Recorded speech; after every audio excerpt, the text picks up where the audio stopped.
എന്ന് പറഞ്ഞ യൂട്യൂബ് ചാനലിലേക്ക് സ്വാഗതം. ഇന്നത്തെ ഒരു വീഡിയോ എന്ന് വെച്ചാൽ നമുക്കറിയാം കേരള ബ്ലാസ്റ്റേഴ്സ് അവരുടെ പുതിയ കോച്ചിനെ അനൗൺസ് ചെയ്തിട്ടുണ്ട്.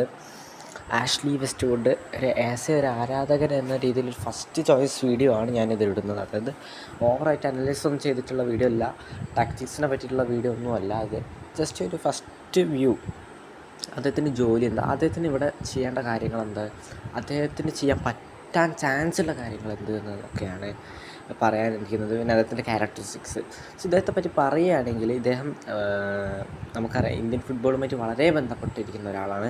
അദ്ദേഹം ഇന്ത്യൻ ഫുട്ബോളിൽ വലിയൊരു പങ്കുള്ള ആളാണ്. ബാംഗ്ലൂരു എഫ് സിയുടെ പഴയ കോച്ചായിരുന്നു. അന്ന് ബാംഗ്ലൂരു എഫ് സി ഐ ലീഗിൽ ഏറ്റവും മോശമായി തരതാഴ്ന്ന് കിടക്കുന്ന സമയത്ത് പുള്ളി എന്ത് ചെയ്തിട്ടുണ്ട്, ഐ ലീഗ് 2 തവണ അടുപ്പിച്ചിട്ടുണ്ട്. മാത്രമല്ല ഫെഡറേഷൻ കപ്പ് അടുപ്പിച്ചിട്ടുണ്ട് എന്നുള്ളതാണ് ബാംഗ്ലൂരു എഫ് സിനെ. AFC കളിച്ചിട്ടുണ്ട്, ബാംഗ്ലൂരു എഫ് സിയെ AFC വരെ കൊണ്ടെത്തിച്ചിട്ടുണ്ട് എന്നുള്ളതാണ്.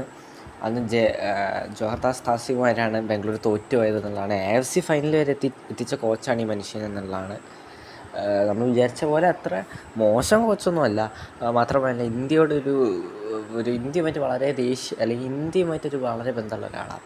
ഇന്ത്യയുടെ വേൾഡ് കപ്പ് പ്രതീക്ഷകൾ അഫ്ഗാനിസ്ഥാന് മുന്നേ 2026 വേൾഡ് കപ്പ് പ്രതീക്ഷകൾ പൊലിഞ്ഞു പോയത് ഈ വെസ്റ്റ്വുഡ് പരിശീലിപ്പിച്ച അഫ്ഗാനിസ്ഥാനെതിരെയായിരുന്നു എന്നുള്ളതാണ്. ടോട്ടലി അദ്ദേഹത്തിന് നല്ലൊരു ഒരു കോച്ചാണെന്നുള്ള ഒരു രീതി തന്നെയാണ്. ഒരു ആവറേജ് കോച്ച്, അല്ലെങ്കിൽ അത്ര ഹൈ ലെവൽ പെർഫോമൻസ് ഒന്നും അല്ല, പക്ഷേ അദ്ദേഹത്തിന് എന്ത് ചെയ്യാൻ പറ്റും, അദ്ദേഹം എന്ന് പറഞ്ഞുകൊണ്ട് മോശം കോച്ചുമല്ല, അത്യാവശ്യം കുഴപ്പമില്ലാത്തൊരു കോച്ചാണ് നമുക്ക് ഇത്തവണ കിട്ടിയിരിക്കുന്നത് എന്നുള്ളതാണ് കഴിഞ്ഞ 2 കോച്ചുകളെ അപേക്ഷിച്ച് നോക്കുമ്പോൾ. ഇവാൻ കൊമനോച്ചായിട്ടൊന്നും കമ്പയർ ചെയ്യാൻ പറ്റില്ല. അതൊക്കെ കമ്പയർ ചെയ്യണമെങ്കിൽ പുള്ളിക്കാരിവിടെ വന്ന് എന്തെങ്കിലും ചെയ്ത് കാണിക്കണം.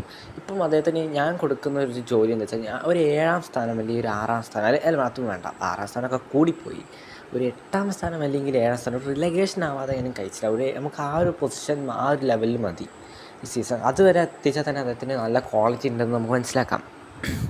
അദ്ദേഹത്തെ നിലനിർത്തിക്കൊണ്ട് തന്നെ നമുക്ക് അദ്ദേഹത്തിന് വേണ്ട ഫോറിൻ പ്ലേയേഴ്സിനെയൊക്കെ വാങ്ങിച്ചു കൊടുക്കാം. പിന്നെ ഇദ്ദേഹത്തിൻ്റെ വളരെ എനിക്ക് സന്തോഷപ്പെടുത്തുന്ന ഒരു കാര്യം എന്താ വെച്ച് കഴിഞ്ഞാൽ, ഇദ്ദേഹം വേണ്ട പ്ലേസിനെ കിട്ടിയില്ലെങ്കിൽ പുള്ളിക്കാരൻ മാനേജ്മെൻറ്റിനെ തൂക്കി എറിഞ്ഞ് പോകുമെന്നുള്ളതാണ്. നമ്മൾ ഇവാൻ കൊമനോച്ചിൻ്റെ ഏറ്റവും വലിയ ആ പാവത്തിൻ്റെ പോരായ്മയായിരുന്നു ഈ എന്താ പറയുക, വേണ്ട പ്ലേയേഴ്സിനെ പറയില്ല. ഈ മാനേജ്മെൻ്റ് ആണെങ്കിൽ ഇവാൻ്റെ വായ പൂട്ടിക്കെട്ടിയിരിക്കുകയായിരുന്നു.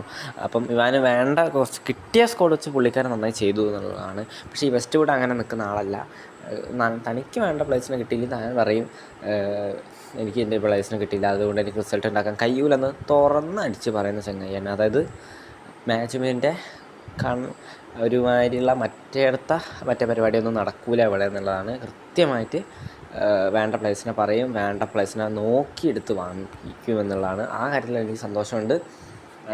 ഈ സീസൺ അദ്ദേഹത്തിന് ടോപ്പ് ലെവലിലൊന്നും എന്തായാലും ഇനി വലിയ സിനാരിയോ ചാൻസ് ഒന്നും ഇല്ല. കാരണം ഓൾറെഡി 4-5 തോൽവികൾ വന്നു കഴിഞ്ഞു. ഇനി അങ്ങോട്ട് നമുക്ക് ആ സ്ഥാനം ഇനി കിട്ടലുണ്ടാവില്ല. കാരണം മറ്റു ടീമുകൾ തോൽക്കണം ഇനി അങ്ങനെ കിട്ടണമെങ്കിൽ. ടൈറ്റിൽ എന്തായാലും കിട്ടും. ടൈറ്റിൽ മോഹൻ ബഗാൻ അവർ ഒരു ഒരു പോയിൻ്റൊക്കെ നേടിക്കഴിഞ്ഞിട്ട്. അപ്പം നമുക്കിനി ടൈറ്റിലല്ല, നമുക്കിങ്ങനെ റിലഗേഷനിൽ നിന്ന് കയറി വരിക എന്നുള്ളതാണ്. ബാക്കി പിന്നെ നെക്സ്റ്റ് സീസൺ നോക്കാം.